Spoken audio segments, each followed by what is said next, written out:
afternoon. We got my girl, Elsa Rosenburg. Welcome back to the show. Thank you. It's a pleasure to be here. Like, it's a beautiful studio. It's fun.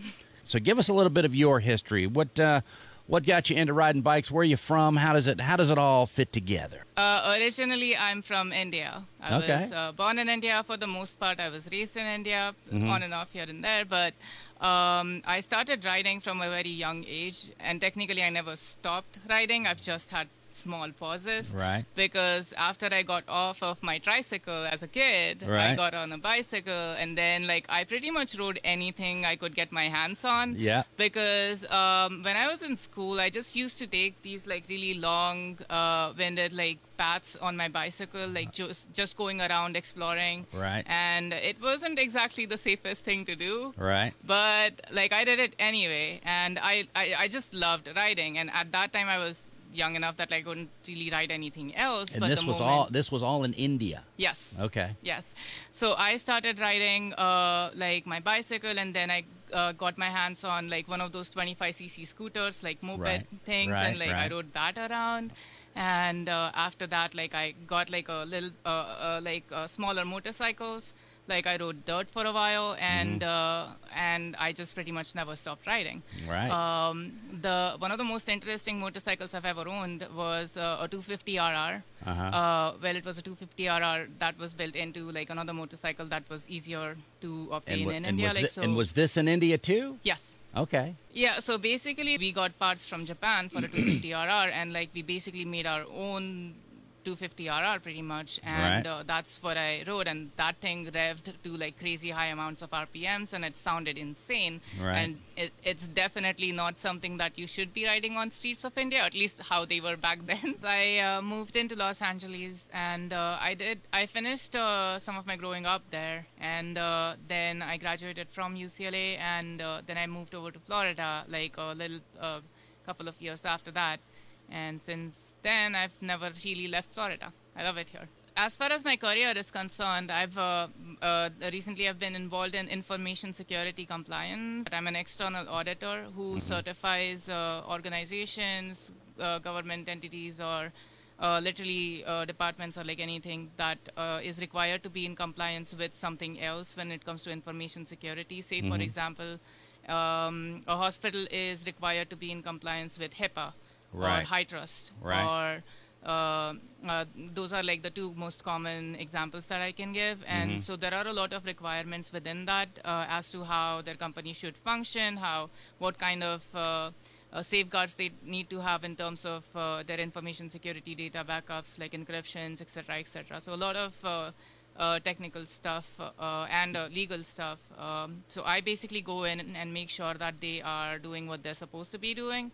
And if they are doing what they're supposed to be doing, I issue them a certificate or a recommendation for a certification, and that basically grants them the permission to basically operate in that business space.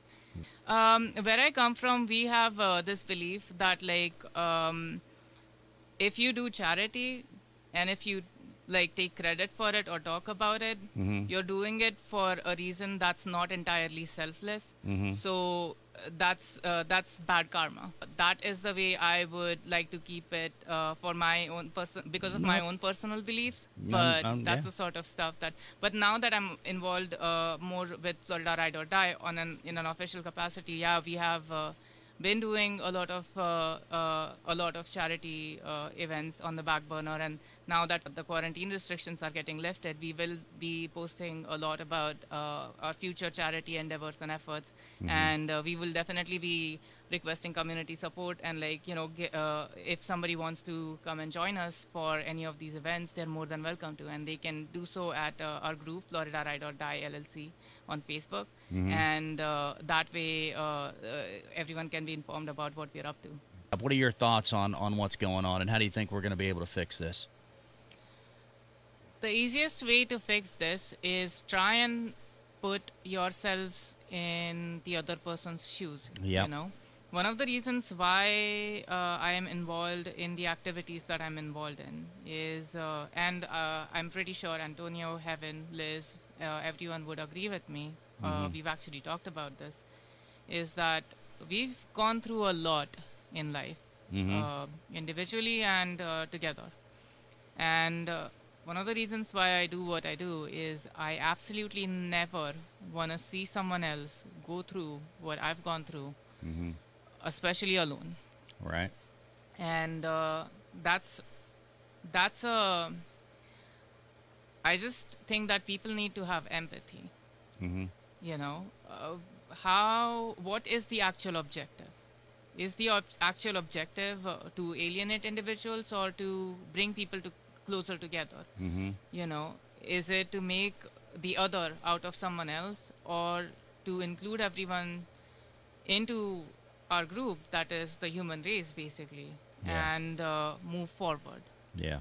You know, and so people genuinely need to have empathy, need to put themselves in the other person's shoes, understand why people are objecting to certain things, and have a conversation.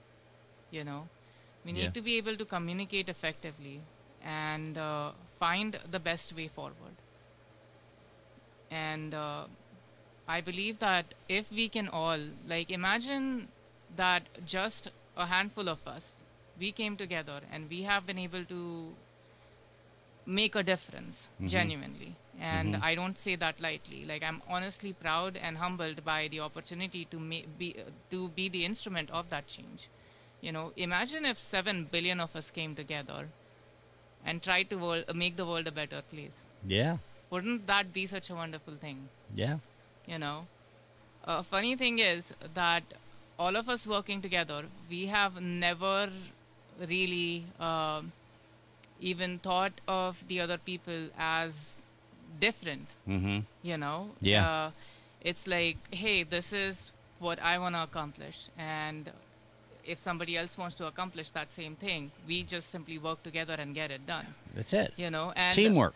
And ironically, I shouldn't say ironically, like coincidentally, it's just so happened that we have an extremely diverse group of individuals working behind the scenes and even on the front lines, like publicly visible end of Florida Ride or Die. Like, and that's not because we tried to tick boxes.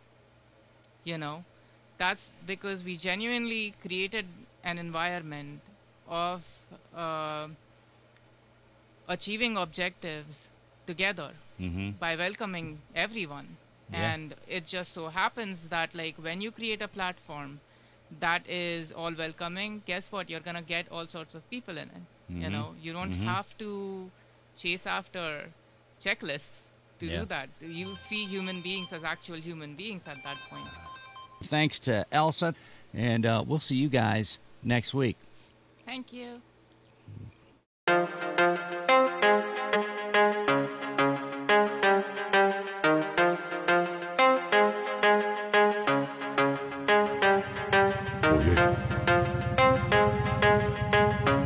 Florida ride or die. Florida ride or die, ride or die. Florida ride or die, ride or die. Florida ride or die. Florida ride or die, ride or die. Florida ride or die, ride or die. Florida ride or die. Florida ride or die, ride or die. Florida ride or die, ride or die. Florida ride or die. Florida ride or die, ride or die. Florida ride or die, ride or die. Florida ride or die. Two feet wide open on the Courtney Causeway, fresh off the highway.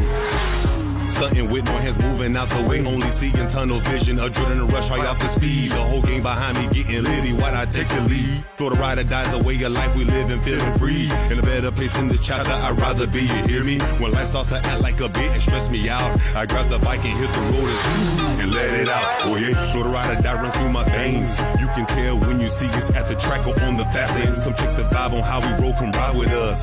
It's an affair, she's my mistress, just a nitrous, popping clutch, doing a century, we will ride or die. However, we never ride faster than the angels fly. Florida ride or die, ride or die.